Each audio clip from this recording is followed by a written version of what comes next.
Señores, el señor Fernando Mele está aquí en los estudios con sus biografías. Good morning. ¿Cómo le va? ¿Todo bien? Bien. ¿Ustedes? Bien, acá andamos. Bien. Con tirantla. ¿Están bien la semana? Tirano. Estamos terminando la semana. Bien, viernes, vamos, Está bien, ponerle es viernes, pilas. es viernes. Vamos. Es viernes. Vamos, Vamos que por lo viernes. menos. Vamos que viernes.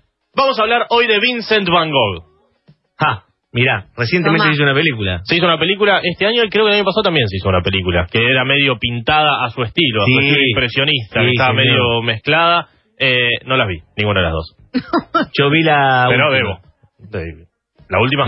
La del cuadro no la vi. La del cuadro del año pasado no, la última. La de la que hace de Van Gogh, William Dafoe. William Dafoe, exactamente.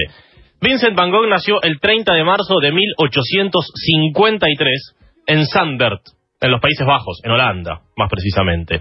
Su padre, Theodorus, era un humilde pastor protestante, y su madre, ama de casa, Ana Cornelia se llamaba. Ana Cornelia se llama la madre. Sí, no, muy extraño. Ana Cornelia ¿En Holanda? En Holanda, sí, medio, Bueno. medio particular. Un año antes de que nazca nuestro amigo Vincent Van Gogh, ya había habido un Vincent Van Gogh. Sus padres habían tenido un hijo que murió cuando apenas tenía un año, que se llamaba Vincent Van Gogh, y a él le pusieron Vincent Van Gogh en honor no podés. a su hermano fallecido. Pobre. Esto, la misma historia, idéntica, sucedió con Salvador Dalí. ¿No medio macabro? Es medio macabro. Sí. No solo eso, sino Sí. que la tumba del niño fallecido estaba por ahí cerca de la casa de nuestro Vincent Van Gogh. En el jardín, ponele. Y nada, bien por ahí. Y el pibe Campito. pasaba y veía una tumba con su nombre. Es una locura. No, muy macabro. Feito. Nació muerto, feito. directamente. Y además la madre decía que qué hubiera sido si su otro hijo Vincent no hubiera nacido. Y la madre siempre pensaba que tal vez hubiese sido el hijo perfecto. Entonces el pibe nació con unos quilombo mentales. Uy, Claro. Imagínate cómo se desarrolló su infancia. En 1857, cuando tenía 4 años recién cumplidos, nació Theo, su hermano, quien sería un protagonista Sí. principal en la vida de Vincent, que ahora vamos a desarrollar. Porque, de hecho, todo lo que sabemos sobre Vincent Van Gogh lo sabemos a partir de las cartas que se escribía con su hermano. Recibió una educación bastante irregular. Sus padres lo enviaron a distintos internados, y él dijo en algún momento sobre su infancia, de la que se sabe muy poco: mi juventud fue triste, fría y estéril. Así que se ve que no la pasó muy bien el pibe. De hecho, cuando tenía 16 años, es lo primero que sabemos de él, en 1869, dejó el colegio y comenzó a trabajar en una compañía internacional de compra y venta de piezas de arte. No pintaba. Todavía no pintaba. Empezó a pintar de bastante más grande. En 1873 lo enviaron a Londres para proveer obras de arte a algunos comercios de aquella ciudad inglesa, y era un gran lector. Tenía una muy amplia biblioteca y hablaba 4 idiomas el pibe: Bueno. holandés, francés, inglés y alemán. Capo.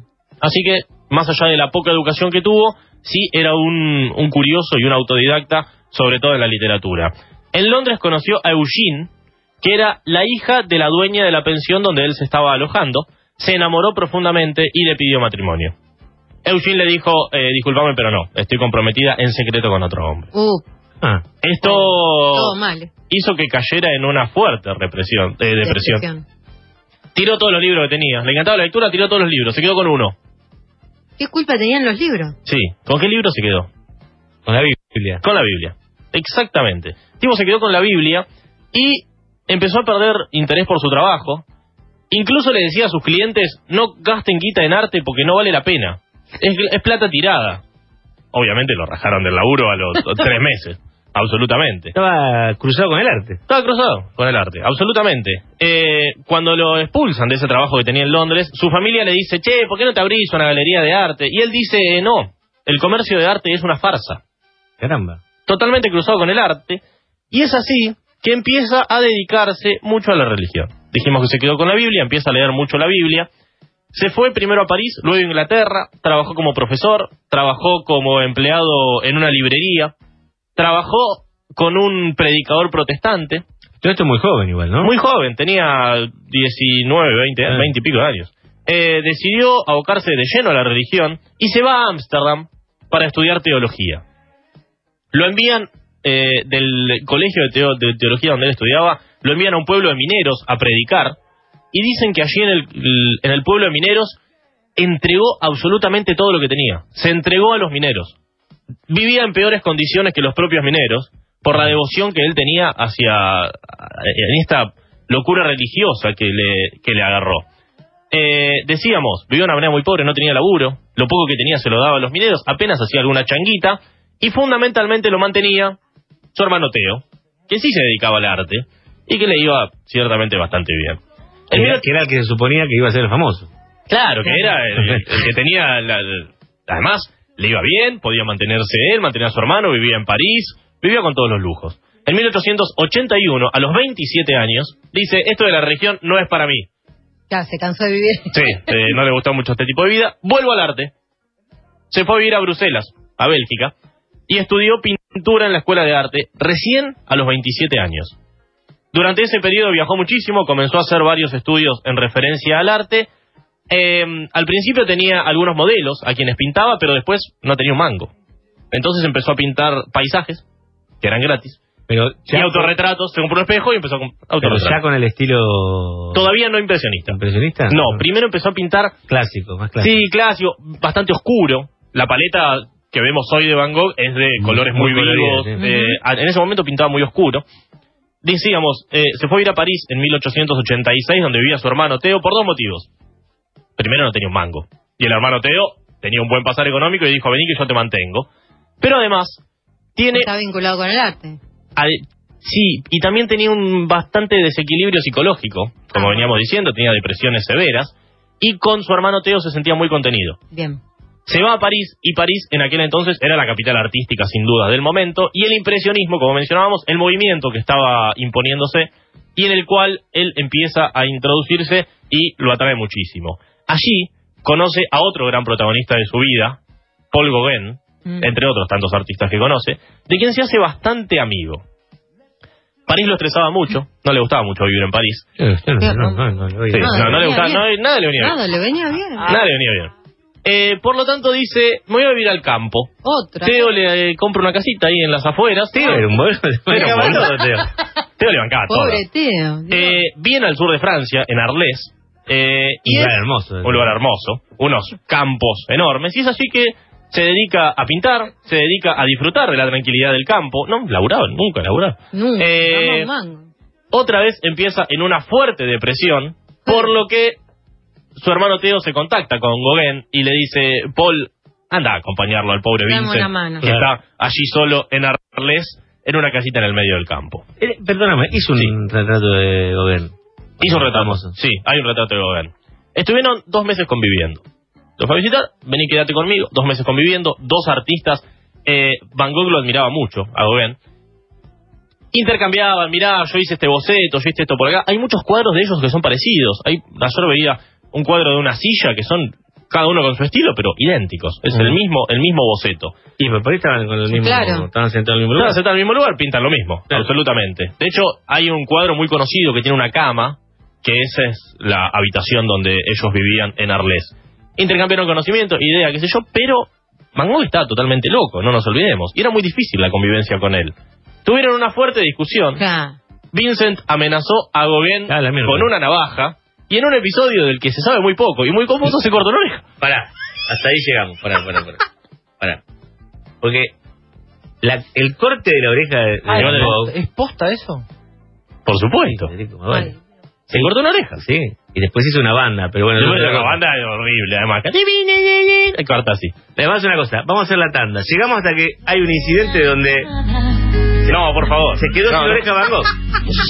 Porque en realidad... Vamos a hacer la tanda, después lo morís, loco,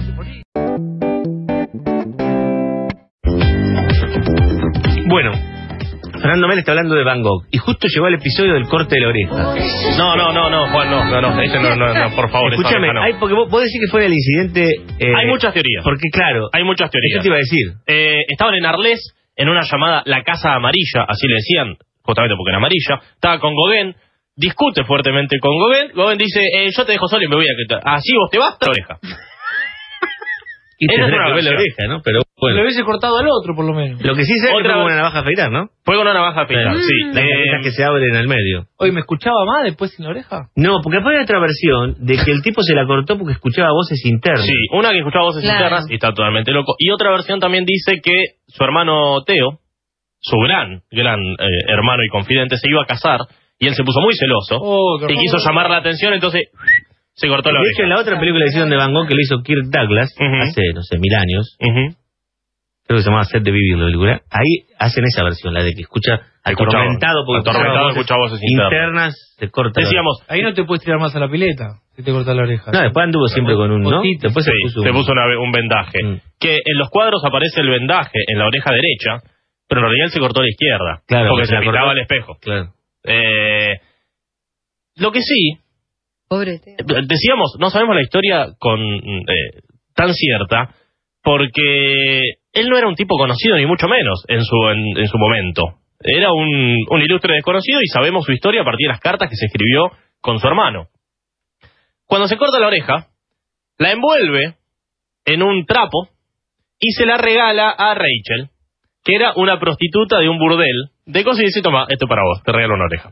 ¿Y se regaló la oreja? Le regaló una oreja, sí. Decíamos, Pobre mío. y sus autorretratos Pará, posteriores... Si la mina lo hubiera guardado en formol, Se llena de valdría plata. oro hoy. Con algunas células de Van Gogh, hicieron en un museo en Alemania, que no recuerdo bien, lo leí ayer, y reconstruyeron la oreja. Mirá, Está la oreja exhibida mirá vos. de Van Gogh, que reconstruyeron a partir de células y formaron tejido, y con ese tejido hicieron una oreja, la oreja de Van Gogh. Miedito. Una huevada absoluta. Su hermano se enteró de todo esto que había sucedido. No, basta de oreja. No le gusta. Se había cortado la oreja. Casi, encima Gauguin dice, vos te cortás la oreja, yo me voy. No, yo me voy. Pensé que me decís, No. Ay, qué susto, pensé que vos te cortaste la oreja. No, yo me corto, no. Me asustaste, ya estamos terminando. Sí, no me vengas con no. cosas raras. Gauguin se A ver si juegan una competencia. ¿Quién se cortaba más? A ver quién se corta más. Lo dejó ahí tirado. Casi se muere desangrado. Van Gogh, que quedó ahí tirado, le dijo a un policía, che, un flaco ahí se cortó la oreja, yo me voy. Posta. Si voy conmigo, Basta. te cortás la oreja, yo me voy. Te dejo ahí. Te dejo tirado, olvídate. Mañana vemos qué onda. Se quedó solo de nuevo en Arles, deprimido otra vez, sin Gauguin, sin su hermano, oreja. qué sé yo. Entonces, sin oreja. y sin oreja encima. Su hermano le dice, che, me parece que vos estarías bien para un hospital psiquiátrico. Me parece que te tenés que ¿de internar. verdad? Y lo internó en un hospital psiquiátrico donde pintó algunas de sus obras más conocidas, por ejemplo, La Noche Estrellada, la gran obra de Vincent Van Gogh, la pintó internado en el hospital psiquiátrico. Mientras estaba internado, su hermano Theo comienza a promover las obras de arte que su hermano pintaba y había pintado, y consigue vender una obra que fue la única obra de Van Gogh que se vendió en vida. Una obra vendió mientras vivía, que la vendió su hermano. El Viñedo Rojo cerca de Arles se llama, y fue la única que vendió. Imagínate si alguno por casualidad ve una obra y, yo me llevo esto. Te la compras a 12 euros de aquel entonces. Hoy sos No, sos archimultimillonario. pero bueno, Le por salvás lo la menos- vida a 20 generaciones Por de lo veces. menos el hermano, viste, vendió eso y le pudo pagar la Claro. clínica, algo, Sí. todo, me lo mantuvo toda la vida. Por ahí lo vendió a unos morlacos nada más. Su hermano notó que seguía bastante deprimido, por lo que lo envió a hacerse un tratamiento homeopático al norte de París, a una zona bastante rural también, donde pintó también algunos cuadros referidos al campo. El médico que lo estaba viendo decía que estaba mejorando, pero el ánimo de Van Gogh no mejoraba para nada. Estaba muy asediado por sus sentimientos de culpa debido a la dependencia de su hermano, a su fracaso como artista, a que le faltaba una oreja además, y estaba muy perturbado, muy triste. El 27 de julio de 1890 sale a pasear por el campo, agarra una escopeta, se dispara en el pecho y muere 2 días después en los brazos de su hermano Theo. Hay otra versión que dice que había unos niños jugando con un arma, y a uno de los niños accidentalmente se le dispara el arma y mata a Vincent Van Gogh. No se sabe, y no sé si se va a Una saber vida muy... cuál es la verdad. No, pero más lo notable que no. Un fracaso en vida como pintor, Sí. vendió un solo cuadro y Un ahora cuadro. debe ser el artista más caro del mundo. Debe ser. Y debe estar entre los más, sin dudas. Murió a los 36 años. Empezó a pintar a los 27, así que pintó menos de 10 años. En 10 años hizo 900 obras, lo que da un promedio de 2 obras por semana. Y además obras de impresionismo que son pinceladita por pinceladita. Son todas pinceladitas Sí. chiquititas, es muchísimo trabajo. Y en menos de 3 años pintó más de 30 autorretratos. Sí, hay un montón. Se de pintaba cosas. mucho a sí mismo. Que por eso lo de que decías lo del espejo, ¿no? Exacto. Claro. En los autorretratos aparece con una venda en la oreja derecha, aunque se cortó la oreja Que es izquierda. porque se pintaba mirándose. Se al miraba espejo. mirándose al espejo y además decíamos, no tenía un mango, entonces no tenía guita para pagarle a un modelo, entonces se pintaba a él mismo. Se conservan 800 cartas de Van Gogh. de ahí sabemos toda su vida, de las cuales 650 fueron con su hermano. 6 meses después de que muere Van Gogh, su hermano entra en una depresión tremenda. Se le había muerto claro. su mano derecha y muere también el hermano 6 meses después que Van Gogh. Y me gustó una frase que encontré para cerrar. Prefiero pintar ojos de seres humanos en vez de catedrales, ya que hay algo en los ojos que no está en las catedrales. No importa lo solemne e imponentes que éstas puedan ser. El alma de un hombre, así sea la de un pobre vagabundo, es más interesante para mí. Mira qué bueno. No, porque pintó muchos retratos. Un loco la verdad. Sí, bueno, pero un gran artista. Si te gusta el impresionismo, además. Sí, es el referente del impresionismo, me parece. Del post-impresionismo. El impresionismo ya existía y él le da una vueltita de tuerca. Gracias.